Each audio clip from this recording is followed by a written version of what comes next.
Hello, so here we go with the last one. If you've done this all in one hit, then you must be pretty shattered, because I am from making it.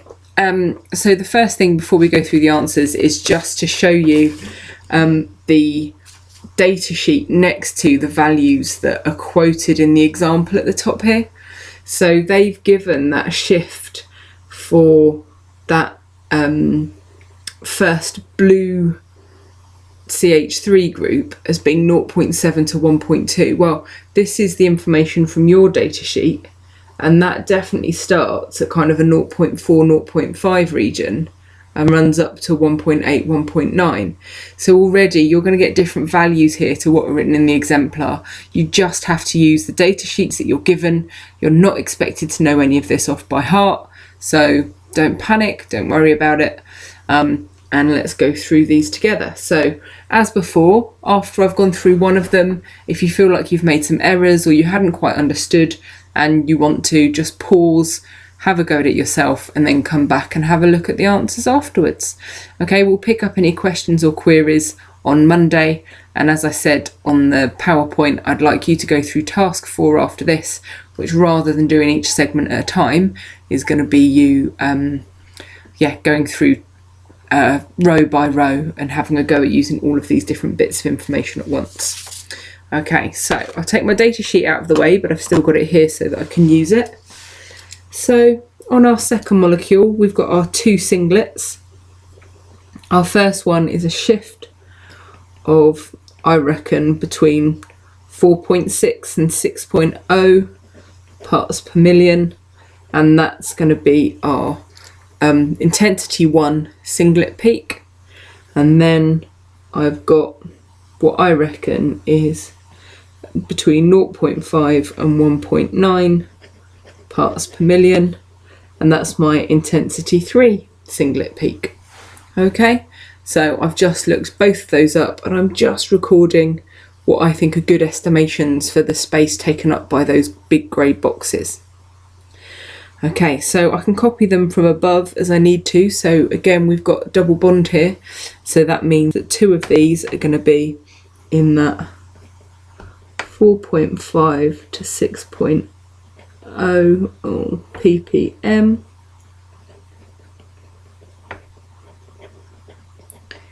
And that is my integral 2 doublet and my integral 1 multiplet.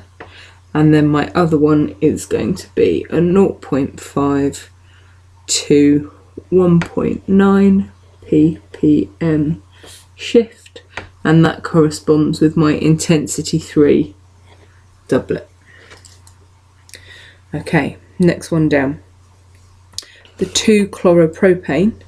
So on this one, we need to make sure that we look out particularly for this H here, because it's joined to a carbon with a chlorine attached to it. So my CH3s, they're just attached to a regular carbon attached to a carbon. So that's going to be our 0.5 to 1.9. Let me get these the right way around. Doublet. And then for our chlorine, it's approximately 3.1 to 4.2.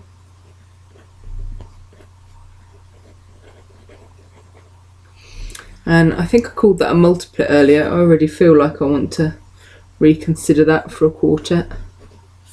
Can you see why? It's because before, as I wrote a multiplet, I was considering there being 6 hydrogens, but because this is symmetrical, they really behave as if they're exactly the same. So I think we're more likely to find a quartet. Okay, this one is going to be a massive singlet.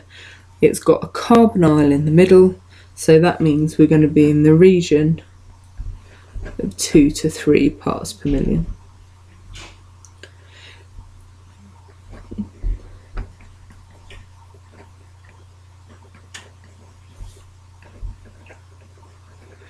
So our ammonia here, that NH band you can see is all the way across the top there, so I've just broadly written that as 1 to 12. Our other band for our CH3 joined to a nitrogen you can see falls in that 2 to 3 region. If you need to, just look back at your data sheet where I'm quoting these from. Okay, so I need to spread my page out differently here.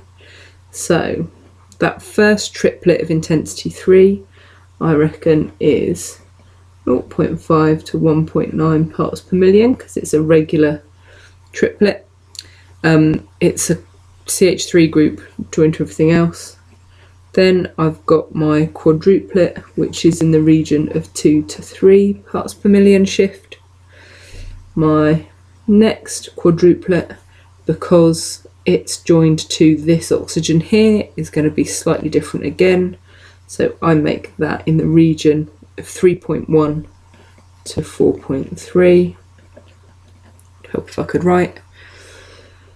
And the last one, because it's just joined to a regular CH2 group, is going to be the same as the first, and a shift in the region of 0.5 to 1.9 parts per million. These are all shifts, so we should be starting them all with that delta rather than just leaving them blank. 3 more to go.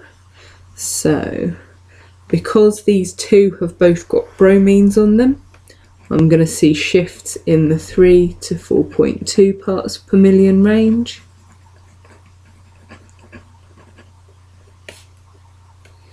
And this last one, where's it gone here? That just counts as being part of a regular carbon chain.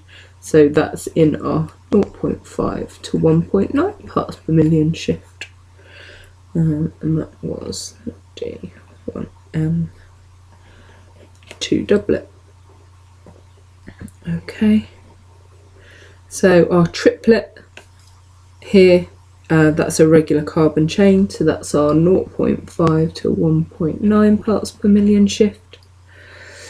This one then is looking at the CH3, but it's next to a carbonyl, so that means it's in that range of 2 to 3 parts per million shift. And then our singlet, they just count as being, because it's the hydrogen's attached to this carbon, which is attached to a regular carbon. Don't get distracted, that's not the CH3 group itself. Each of those CH3s is joined to something else. So remember, it does count as if it's joined to that R group. Okay, and so just to label those peaks, that was our intensity 3 triplet, intensity 2 quartet, and intensity 9 singlet. Last one, so I've got a regular carbon chain, so that first bit is just going to be our 0.5 to 1.9 parts per million, and that was our intensity 3 doublet. And then because of the double bond in the middle there, we're going to get a shift of 4.5 to 6.0 parts per million. So good luck with task 4. You can do this, and I'll pick up any queries with you on Monday afternoon. Well done.